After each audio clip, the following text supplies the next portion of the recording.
नमस्ते। चुनाव निर्णायक मोड़ पर है, उसी को ध्यान में रखकर आज चर्चा है।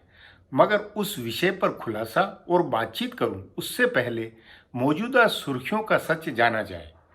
अजीत द्विवेदी के साथ मेरी इस बातचीत से आप जान सकेंगे कि हाल फिलहाल की चुनावी सुर्खियों के मायनों में खास क्या है। अजीत, 3 दिन की सुर्खियों से कौन सा मुद्दा उभरता हुआ लगता है, या इस समय कौन सा मुद्दा ज्यादा चर्चा में है?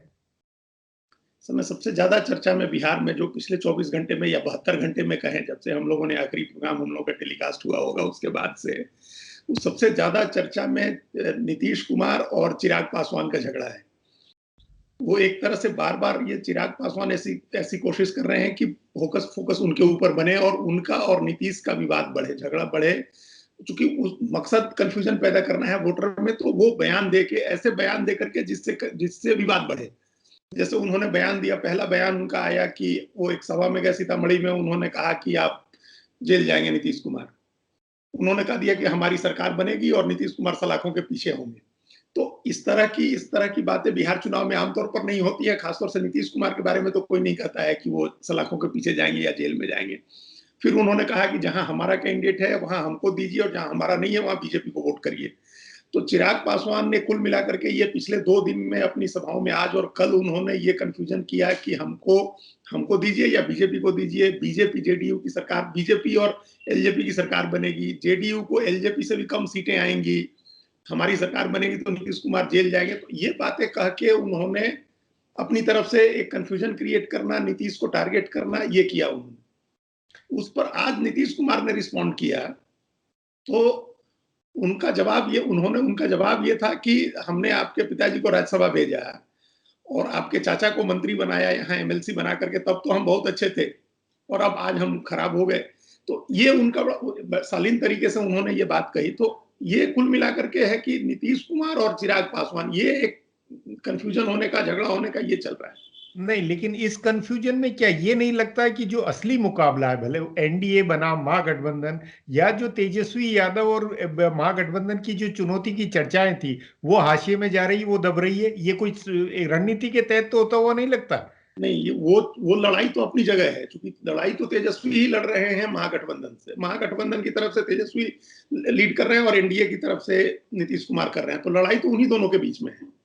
कंफ्यूजन वोटर के बीच में पैदा करना है कि वो एनडीए बटा हुआ है, एनडीए में डिवीजन है, बीजेपी अलग है और हम बीजेपी के साथ हैं, जेडीयू बीजेपी के साथ नहीं है, ये कंफ्यूजन करना है।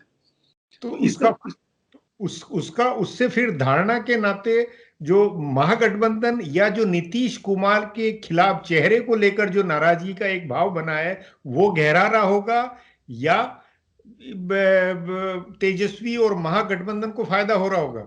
दोनों, उसका सीधी लड़ाई में तो फायदा होगा अगर वोट कटता है लोक जनशक्ति पार्टी की वजह से जेडीयू का, तो वो तो फायदा सीधे उनको मिलना है, तेजस्वी यादव को मिलना है, महागठबंधन को मिलना है। लेकिन जिस तरह की भाषा इस्तेमाल कर रहे हैं चिराग पासवान और जिस तरह से नीतीश कुमार को अटैक कर रहे हैं, उससे एक नीतीश कुमार का जो नीचे का कोर वोट है, जो सबसे कमजोर वंचित, और वो भी कंसोलिडेट हो सकता है, वो भी पोलराइज हो सकता है। मतलब ये दोधारी तलवार है जो लोग चिराग पासवान कर चला रहे हैं। उस नाते मतदान के पहले चरण से पूर्व आज जो सभाएं या आज जो माहौल है, सभाओं में जो भाषण हुए हैं, उसमें कुछ गौरतलब बात पर ध्यान बटाने की कोशिश हो, या कुछ ऐसी बात? नहीं, अब उसमें जैसे एक तो आज की सबसे बड़ी बात यह है कि आज चुनाव प्रचार बंद हो गए 71 पहले चरण, सीटों के। हाँ। वो अब वहां थम गया शोर और असली काम अब इन 2 दिनों में होना है। वहां जो भी कंफ्यूजन बनाया गया है, जो भी सभाएं हुई हैं, वो सब अब वो सब पर पानी फिर जाएगा अगले 2 दिन के। जो जो कन्वासिंग होगी, जिसको डोर टू डोर जाना, लोगों से मिलना और पर्दे के पीछे वाली रणनीति बनाना, और जिसको कयामत की रात बोलते हैं, वो कल तक वो सारी चीजें अलग से तय होंगी। उसकी रणनीति अभी। उस नाते अजीत, ये चुनाव अनहोना नहीं होगा कि चुनाव से मतदान से पहले की कयामत के रात के व्यवस्थाओं के बीच में शराबबंदी के कारण सब गड़बड़ाया हुआ होगा, सभी का समीकरण? यह है क्या वो फैक्टर है या नहीं वो? है, ये एक बड़ा फैक्टर है। और एक नीतीश कुमार के खिलाफ जो माहौल है बतौर मुख्यमंत्री, उसमें एक बड़ा कारण ये शराबबंदी है। लेकिन इस बीच एक बात और ये हुआ है, आपने पता नहीं देखा होगा, वो एक सभी अखबारों में विज्ञापन छपा है, पटना के सभी अखबारों में पहले पन्ने पर बीजेपी का। उसने उस पर पूरे पन्ने पर प्रधानमंत्री की फोटो है, सिर्फ प्रधानमंत्री की फोटो है और उसमें नारा है कि भाजपा है तो भरोसा है। तो ये एक इससे वो जो कन्फ्यूजन है वो बढ़ गया है और ज्यादा। ये तो और ज्यादा बढ़ गया और एक तरह से भाजपा ने पूरे अपनी एनडीए की रणनीति हाईजेक एक तरह से कर ली है, वही मुखरता के साथ में, और उन्हीं के भरोसे पूरी तरह कैंपेनिंग हो गई है। उसमें नीतीश कुमार नहीं है। हाँ, नहीं है वो, लेकिन ऐसा भी हो जाए तो नीतीश को फायदा हो जाएगा। मतलब ये लगे कि एनडीए है और एनडीए को प्रधानमंत्री के नाम पर वोट देना है, तो अब भी नीतीश कुमार की जो एंटी इनकम्बेंसी है वो कम हो जाएगी, उनको कुछ फायदा हो जाएगा। लेकिन वहां क्या हो रहा है कि पूरे पन्ने में सिर्फ प्रधानमंत्री की फोटो है, भाजपा है तो भरोसा है का नारा है, और जो बाकी चुनाव चिन्ह लगे हैं वो इतने छोटे हैं, तीर का ऊपर निशान बना है एनडीए के लिए, लेकिन वो बहुत इंपैक्ट करने वाला नहीं है। कुल मिलाकर चिराग पासवान ने सचमुच बहुत ताना बाना छिन्न भिन्न भी कर दिया और बहुत गड़बड़ जाला बना डाला है। बहुत ज्यादा बना डाला है। अगर सब आदमी ये कह रहे हैं ग्राउंड पर वहां की, अगर चिराग भी साथ में रहते तो कोई लड़ाई नहीं थी, मतलब फिर कोई लड़ाई नहीं थी। आज लड़ाई दिख रही मैच है। नहीं होता जितना चिराग के कारण हो गया है। जी जी। सवाल है कि जिलों से वह सीटवार जो जमीनी रिपोर्ट आ रही है और जनसभाओं के फोटो व वीडियो जिसे देखने को मिल रहे हैं, उससे खटका क्या सचमुच ये बनता है कि बिहार में चुनाव कहीं जन आक्रोश के गवाह नहीं हो जाए? इस पर आगे चर्चा करें उससे पहले देखा जाए मेरा ये खरा खुलासा।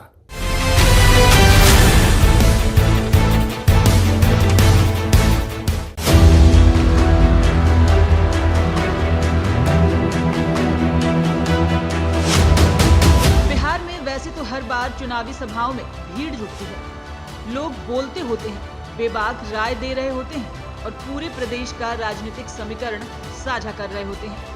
लेकिन रैलियां और सभाएं हर बार नतीजों का संकेत नहीं करती। उनके आधार पर लगाए गए अनुमान कई बार सही होते हैं तो कई बार गलत भी साबित होते हैं। तो इस बार भी चुनावी रैलियों से कोई भी अनुमान लगाना जोखिम वाला होगा। परंतु एक बात तय है कि इस बार की जनसभाएं कुछ संकेत दे रही हैं जो बहुत अलग है। आमतौर पर बिहार में जनसभाओं में ऐसा नहीं होता था जो इस बार हो रहा है। सबसे अलग और अनहोनी बात यह है कि मुख्यमंत्री नीतीश कुमार की सभाओं में उनके खिलाफ नारे लग रहे हैं। इससे पहले आमतौर पर ऐसा नहीं होता था। किसी भी नेता की सभा में उसके खिलाफ नारे लगने की घटनाएं बिहार में कम हुई हैं। ऐसा इसलिए है क्योंकि सभाओं में प्रतिबद्ध कार्यकर्ताओं की भीड़ आती है या लाई जाती है। इस ट्रेंड ने मुख्यमंत्री को इतना आहत किया है कि वे भीड़ पर नाराज होने लगे। उन्हें समझाने की बजाय वे गुस्सा हो रहे हैं। यह अच्छा संकेत नहीं। इससे पहले नीतीश कुमार अपनी सज्जनता, विनम्रता के लिए जाने जाते थे, लेकिन इस बार वे एंग्री यंग मैन दिख रहे हैं। उन्होंने तेजस्वी यादव की ओर से 10 लाख नौकरी देने के वादे पर भड़कते हुए कहा कि वेतन के लिए पैसा क्या उस लूट से आएगा जिसके लिए लालू प्रसाद जेल गए हैं। यह नीतीश की शैली नहीं है। इसके बाद उन्होंने कम से कम 2 जगहों तेघड़ा और मुजफ्फरपुर में रैली में नारे लगा रहे लोगों से कहा वे अपने बाप से पूछें कि लालू राबड़ी राज में कहीं स्कूल था जहां वे पढ़ने जाते। यह भी नीतीश की शैली नहीं है। एक तरफ नीतीश कुमार की सभाओं में उनके खिलाफ नारे लग रहे हैं और वे अपना आपा खो रहे हैं। दूसरी ओर तेजस्वी यादव की सभाओं में स्वयं स्फूर्त भीड़ आ रही है। लोग उमड़ पड़ रहे हैं। लोगों का जोश और उनकी नारेबाजी राजद के रुझान का संकेत दे रही है। हालांकि दशकों तक बिहार के चुनाव को देखने वाले जानते हैं कि लालू प्रसाद और राजद की रैलियों में पहले भी इतनी ही भीड़ जमा होती थी। दूसरी पार्टियों के नेताओं की रैलियों को देखकर उन दिनों लालू प्रसाद कहा करते थे कि इतनी भीड़ तो वे पान की दुकान पर जुटा लेते। ऊपर से इस बार राजद का तालमेल लेफ्ट की तीनों पार्टियों के साथ है। उनकी रैलियों में भी भीड़ स्वाभाविक रूप से जुटती है। इसलिए भीड़ और रैलियों से निकले संकेतों को दूसरी चीजों से मिलाने की जरूरत नहीं। पहले चरण के मतदान के लिए आज प्रचार भी बंद हो गया है और अब अगले 2 दिन चुपचाप जो काम होगा वह नतीजों पर सबसे ज्यादा असर डालेगा। असल में बिहार में नीतीश कुमार का शासन 15 साल का हो गया है, सो स्वाभाविक रूप से सत्ता विरोधी माहौल है। 3-4 चुनाव में उनका समर्थन करने वाले भी थके और उबे हुए हैं। उनमें से बड़ी संख्या में लोग तटस्थ या विरोध में हो गए हैं। दूसरे, इस बार नीतीश कुमार जिस गठबंधन का नेतृत्व कर रहे हैं उसमें अंदर खाने फूट है, जिसके बारे में लगभग पूरा बिहार जानता है। लोक जनशक्ति पार्टी के नेता चिराग पासवान लगातार नीतीश कुमार के खिलाफ बयान दे रहे हैं और बिहार के लोग मान रहे हैं कि ऐसा वे भाजपा की शह पकड़ रहे हैं। भाजपा ने भी नीतीश कुमार को मुख्यमंत्री पद का दावेदार बना दिया है, लेकिन चुनाव दोनों अलग अलग ही लड़ रहे हैं। इन सारी बातों का कुल जमा निष्कर्ष यह है कि जमीनी स्तर पर सत्ता विरोधी माहौल दिख रहा है।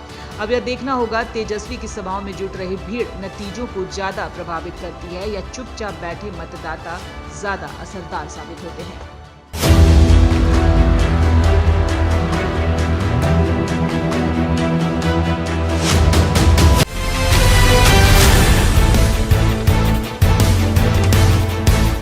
संदेह नहीं है कि जनता जब ठानती है तो सारे अनुमान धरे रह जाते हैं। इस कसौटी में क्या बिहार के मतदाता कुछ ठाने हुए लगते हैं? चुनाव वैसा होता हुआ नहीं लग रहा है जैसा 2 महीने पहले अनुमान था। यो मेरे लिए निश्चिततापूर्ण कुछ कहना मुश्किल है। मैं वायरस काल में चुनाव क्षेत्र में घूमते हुए लोगों से बात करते हुए नहीं हूँ। जो घूम रहे हैं उनसे बात करता हूं तो बिहार की जात राजनीति की हकीकत भी सुनाई देती है। फिर दूसरी बात, नीतीश कुमार की खिलाफत की बातें बहुत मुखरता से हैं। लोग अपने आप नीतीश के विरोध से तेजस्वी यादव व महागठबंधन की रैलियों में उमड़े हुए हैं। क्या सचमुच? क्या अर्थ है इसका?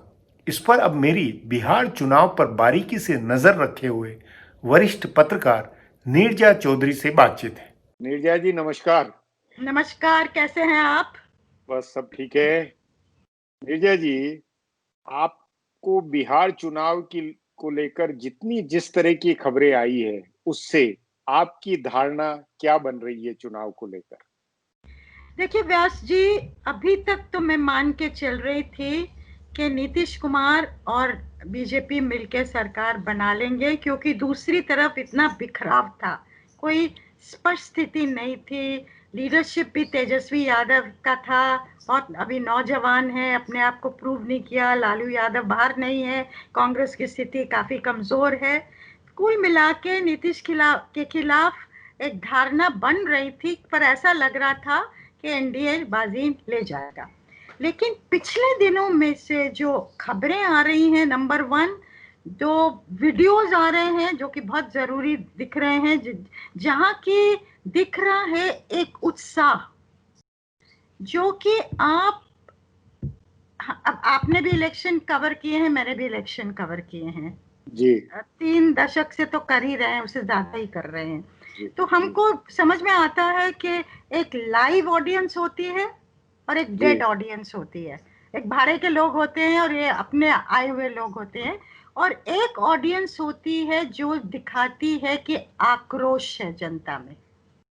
मुझे जो बिहार की ऑडियंसेस और खासकर तेजस्वी यादव की मीटिंग्स की ऑडियंसेस से आ रहा है मैसेज, वो एक गुस्से का आ रहा है। जिस तरह से भीड़ उमड़ के आ रही है, वो भी कोविड के जमाने में, इतने नंबर्स में, और जो कि बॉडी लैंग्वेज उत्साह वो है, उससे मुझे लगा कि कांटे की टक्कर तो है ही। वो तो नीतीश कुमार और एनडीए के लोग भी आज ये कह रहे हैं कि कांटे की टक्कर है, पर मैं मानती हूँ हो सकता है उससे ज्यादा ही हो। मतलब ये कि ये आप इसमें बूझ रही हैं कि जैसे कोई जन आक्रोश है, जैसे उस समय अन्ना आंदोलन के समय जो जंतर मंतर पर नौजवानों की भीड़ थी, उस तरह का माहौल है, या कुल मिलाकर ऐसी भगदड़ वाली नौजवान भीड़ है जिसका कोई राजनीतिक झुकाव या कोई ओरिएंटेशन नहीं बनता है? देखिए, कोविड के जमाने में लोगों का, नौजवानों का इस तरह से निकल के आना इतने नंबर्स में, ये सिर्फ भगदड़ नहीं लगता है मुझे लगता, और जो ग्राउंड से भी खबरें आ रही हैं, देखिए जो लोग गांव गए हैं, आज ही मेरी बात हो रही थी किसी से जो गांव से लौटे हैं हाल ही में, दरभंगा के एक गांव से, वो बता रहे थे मुझे कि गांव में लोगों ने तय कर लिया है कि इस बार नीतीश नहीं। और वो गांव कौन सा है, आपने ये पूछा है? किस जाति का है? दरभंगा का गांव है। उस गांव में इंटरेस्टिंगली ब्राह्मण है, छोटी जाति के लोग हैं, मल्ला है, धोबी है, जो मोस्ट बैकवर्ड माने जाते हैं, दलित है, मुस्लिम है, ना कुर्मी है ना यादव है उस गांव में। ये अपने आप में बहुत बड़ी बात है। हाँ, तो मैंने भी बहुत डिटेल में उनसे बात की। तो उन्होंने कहा कि तो मैंने पूछा कि क्यों, तो बोले कि एक तो है नीतीश से मतलब झुकाव कम होता चला जा रहा था कोविड के पहले ही, फिर जिस तरह से माइग्रेंट्स आए हैं और उसके बारे में कुछ किया नहीं सरकार ने, उसके बाद बाढ़ आई, उसके बारे में भी कुछ नहीं किया, जो मदद मिलनी चाहिए थी वो नहीं मिली, और लोग आए भी नहीं हमारा हाल पूछने के लिए कि कैसे हो भाई, कैसे जूझ रहे हो। तो कहीं ना कहीं गुस्सा है, और लोगों ने, वो तो कह रहे हैं लोगों ने ठान लिया कि इस बार नीतीश को हटाना है। नहीं, पर नीरजा जी एक हकीकत में ये बताऊं कि कोविड को लेकर आप जो मनाइए, कोविड के बावजूद इतनी भीड़ आ रही है, बिहार में कोविड का कोई असर मुझे नजर नहीं आता हुआ लगता है। कोई भी पार्टी किसी भी शहर कस्बे गांव में वहां महामारी और कोविड है ही नहीं है, ये सरकार ने पहले दिन से साबित किया हुआ है, और अब तो और ज्यादा है कि नहीं, कुछ है ही नहीं कोविड। तो कोविड के बावजूद आना इतनी भीड़ का ये अपने आप में नहीं है, लेकिन हाँ, नौजवान और नौजवान में आपको क्या ये फीडबैक है, आप भी मानती है कि जो कुछ है नौजवानों के चलते हुए है, या दूसरी उम्र के बड़े बुजुर्ग भी उसमें शामिल दिखते हैं? देखिए, और लोगों से जो बात हुई है बिहार में, जो आम लोग जो हैं वो कहते हैं कि जो नौकरियां चली गई हैं, जो इकोनॉमिक पीड़ा है लोगों में, उससे लोग बहुत त्रस्त हैं और कुछ किया नहीं गया है, और जो संकट उनके सामने है रोजमर्रा जिंदगी जीने का, वो हम लोग दिल्ली में बैठ के उसका एहसास नहीं कर पा रहे हैं।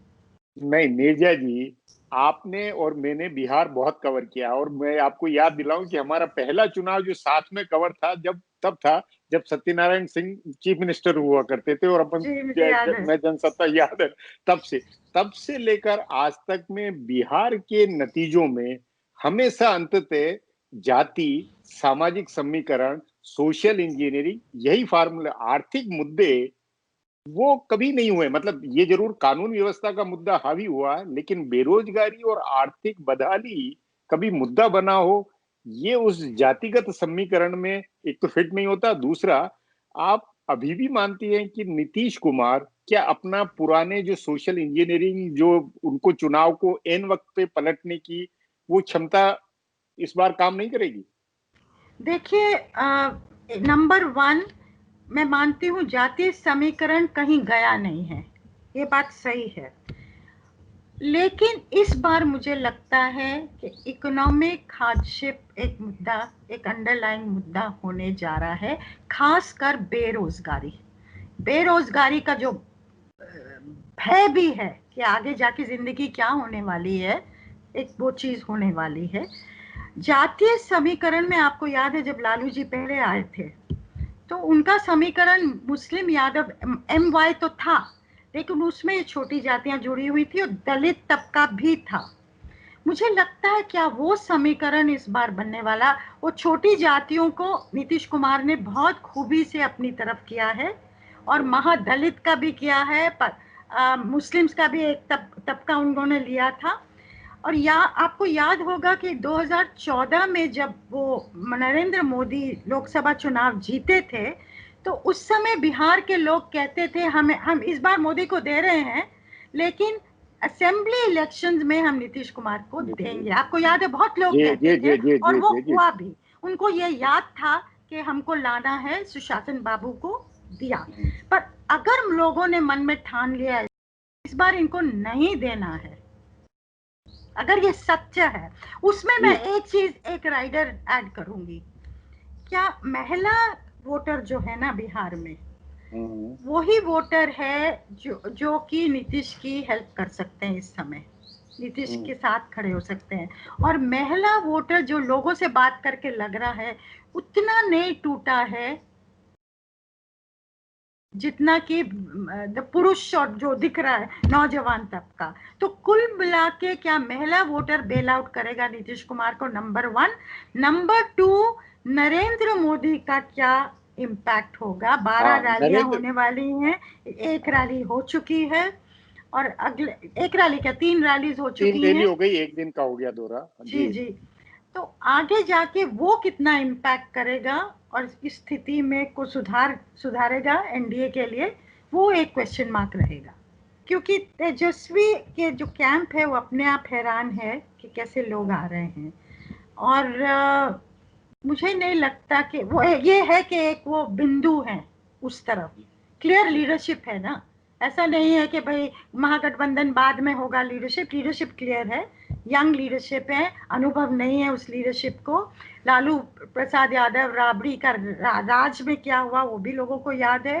तो उसके बावजूद अगर लोग उस तरफ झुकते हैं जो मुझे लग रहा हो सकता है, तो फिर ये बहुत बड़ी, मतलब फिर नरेंद्र मोदी को देखना पड़ेगा कि क्यों ऐसा हो रहा है। फिर तो उसके बहुत डीप कारण होंगे। नहीं, वो तो फिर तो ये कि अगर बिहार में आर्थिक आधार के ऊपर, बेरोजगारी के आधार पर पूरी कास्ट कॉम्बिनेशन और तमाम अनुभवी लीडरशिप फेल होती है, तो फिर आर्थिक मुद्दों का पूरी बाकी जगह भी आगे आना बिल्कुल स्वाभाविक होगा। हालांकि ये कहना, ये एक चीज मैं कहूंगी, लोग ये भी कहते हैं कि नरेंद्र मोदी की पॉपुलैरिटी है, वो उसके साथ साथ ये कहते हैं लोग। वही फिर ये कि नरेंद्र मोदी के रहते हुए उनके क्या नरेंद्र मोदी के रहते हुए नीतीश कुमार बच नहीं जाएंगे? ये अपनी जगह फिर एक सवाल है। ये सवाल है कितना बचेंगे।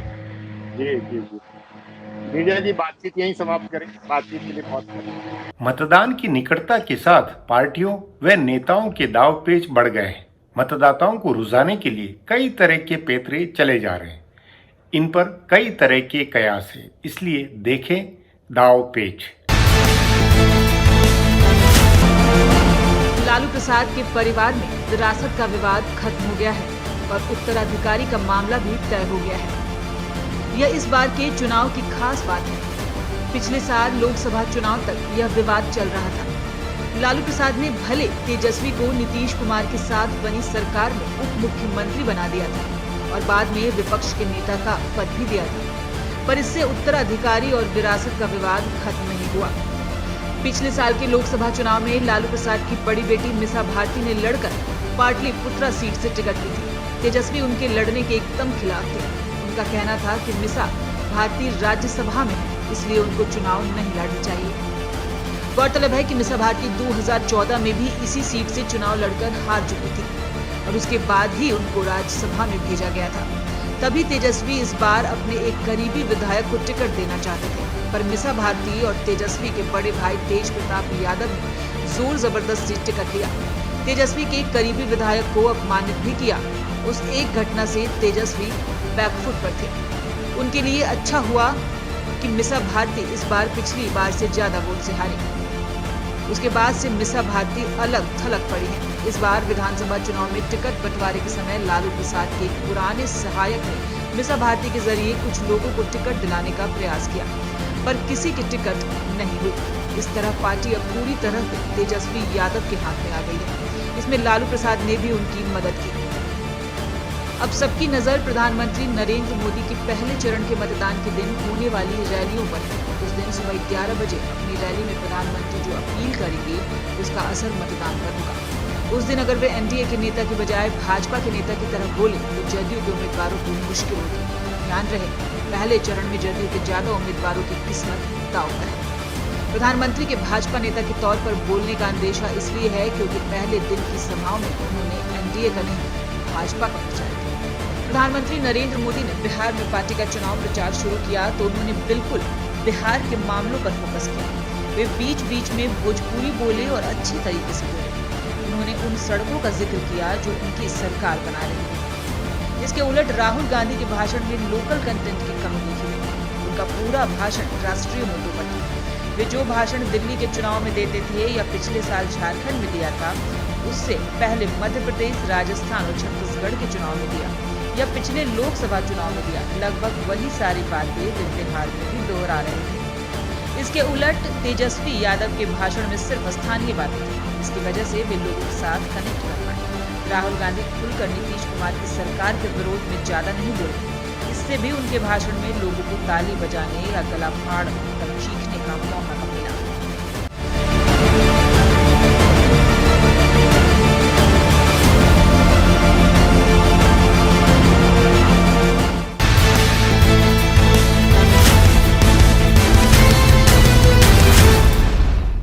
मुझे खुशी है जो दर्शकों में आम प्रतिक्रिया है कि प्रोग्राम सार्थक चर्चा लिए होता है। मतलब बिहार की राजनीतिक चेतना में जानने सोचने की कसौटी में प्रोग्राम सफल है। आग्रह है टीवी चैनल पर प्रोग्राम मिस हो तो यूट्यूब पर नया इंडिया टीवी चैनल पर जाकर ज़रूर देखें। अगले एपिसोड के लिए चैनल सब्सक्राइब करें और नया इंडिया टीवी पर nayaindia.com को विजिट करने की आदत बनाएं। आग्रह है अपने सोशल मीडिया से प्रोग्राम की चर्चा कराएं। अब अगले एपिसोड से आपसे मुलाकात होगी।